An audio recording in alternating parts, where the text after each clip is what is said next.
ምዕራፍ 22 ባላቅ እስራኤላውያንን እንዲረግምለት በለዓምን እንዳስጠራ።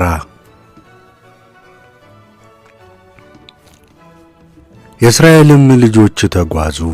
በኢያሪኮ በኩል በዮርዳኖስ አጠገብ በሞዓብ ምዕራብ ሰፈሩ። የሴፎር ልጅ ባላቅ እስራኤል በአሞሬውና ውያን ላይ ያደረገውን ሁሉ አየ። ብዙም ነበረና ሞዓብ ከሕዝቡ እጅግ ፈራ።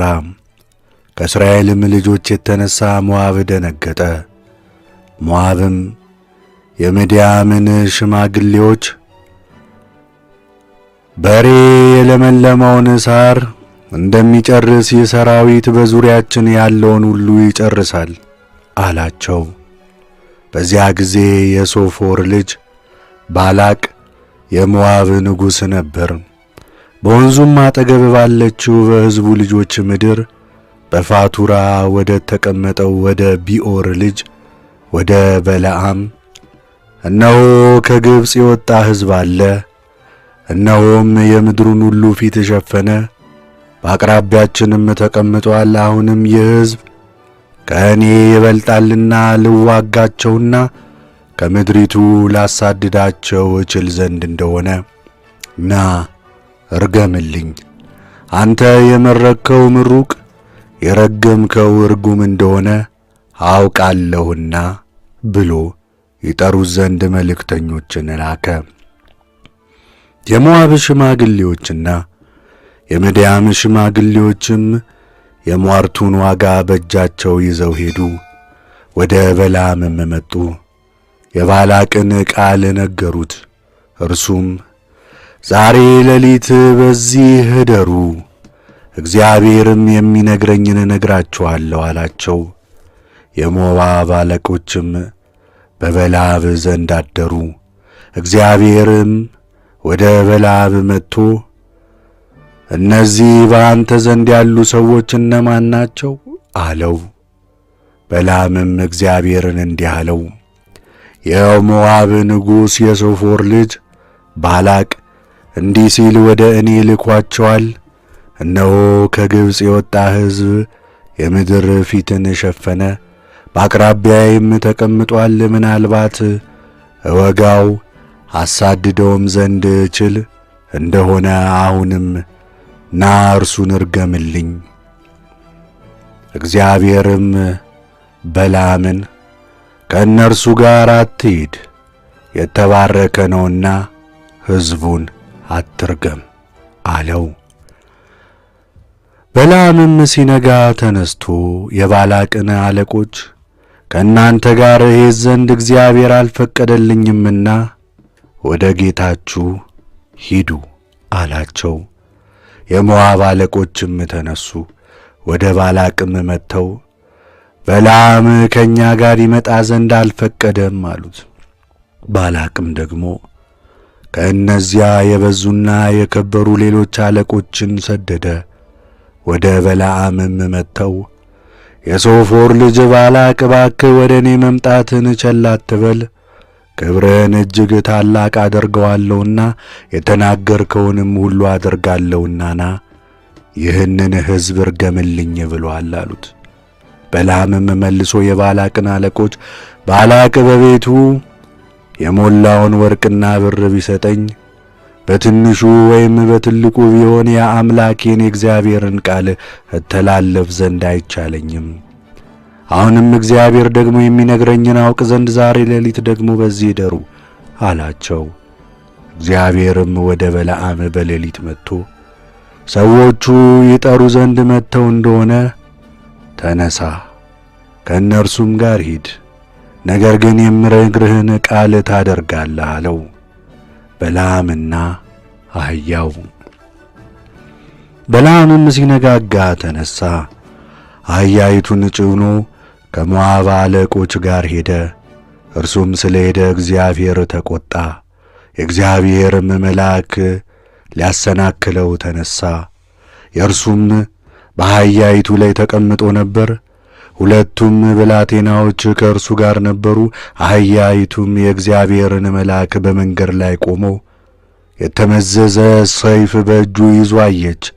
ከመንገዱም ላይ ፈቀቅ ብላ ወደ ሜዳ ውስጥ ገባች። በለዓምም ወደ መንገድ ይመልሳት ዘንድ አህያይቱን መታት።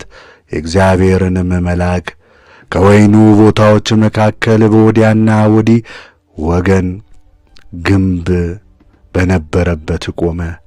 አህያይቱም የእግዚአብሔርን መልአክ አይታ ወደ ቅጥሩ ተጠጋች፣ የበለዓምንም እግሩን ላጠችው።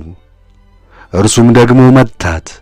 የእግዚአብሔርም መልአክ ወደ ፊት ሄደ፣ በቀኝና በግራ መተላለፊያ በሌለበት በጠባብ ስፍራ ቆመ። አህያይቱም የእግዚአብሔርን መልአክ አየች፣ ከበለዓምም በታች ተኛች። በለዓምም ተቆጣ፣ አህያይቱን በበትሩ ደበደባት። እግዚአብሔርም የአህያይቱን አፍ ከፈተ፣ በለዓምንም 3 ጊዜ የመታኸኝ ምን አድርጌብህ ነው አለችው። በለዓምም አህያይቱን ስለ ዘበትሽብኝ ነው፣ በእጄስ ሰይፍ ቢኖር አሁን በገደልኩሽ ነበር አላት። አህያይቱም በለዓምን ከወጣትነት ጀምሮ እስከ ዛሬ የምትቀመጥብኝ አህያህ አይደለሁምን? በውኑ አንተን ቸል ያልሁበት በአንተም እንዲህ ያደረግኩበት ጊዜ ነበርን? አለችው። እርሱም እንዲህ አላት፣ እንዲህ አላደረግሽብኝም አላት። እግዚአብሔርም የበለዓምን ዓይኖች ከፈተ፣ የእግዚአብሔርን መልአክ በመንገድ ላይ ቆሞ የተመዘዘ ሰይፍ በእጁ ይዞ አየ፣ በግንባሩም ወድቆ ሰገደ። የእግዚአብሔርም መልአክ አህያን 3 ጊዜ ለምን መታህ? እነሆ በመንገድ በፊቴ ቀና አልነበረምና ላሰናክል ወጥቻለሁ። አህያይቱ አይታኝ ከፊቴ ፈቀቅ አለች። ይህም 3ኛ ጊዜ ነው። ከፊቴስ ፈቀቅ ባላለች በእውነት አሁን አንተን በገደልሁ እርሷንም ባዳንኋት ነበር አለው። በለዓምም የእግዚአብሔርን መልአክ በድያለሁ፣ አንተ በመንገድ ላይ በፊቴ እንደ ቆምክብኝ አላወቅኩም። እንግዲህ አሁን አትወድድ እንደሆን እመለሳለሁ አለው። የእግዚአብሔርም መልአክ በለዓምን ከሰዎቹ ጋር ሂድ፣ ነገር ግን የምናገርህን ቃል ብቻ ለመናገር ተጠንቀቅ አለው። በለዓምም ከባላቅ አለቆች ጋር ሄደ። ባላቅም በለዓምን እንደመጣ በሰማ ጊዜ ከዳርቻዎች በአንደኛው ክፍል ባለችው በአርኖን ዳርቻ ወዳለችው ወደ ሞዓብ ከተማ ሊገናኘው ወጣ። ባላቅም በለዓምን አንተን ለመጥራት የላኩብህ አይደለምን? ለምንስ ወደ እኔ አልመጣህም? አንተን ለማክበር እኔ አልችልምን? አለው።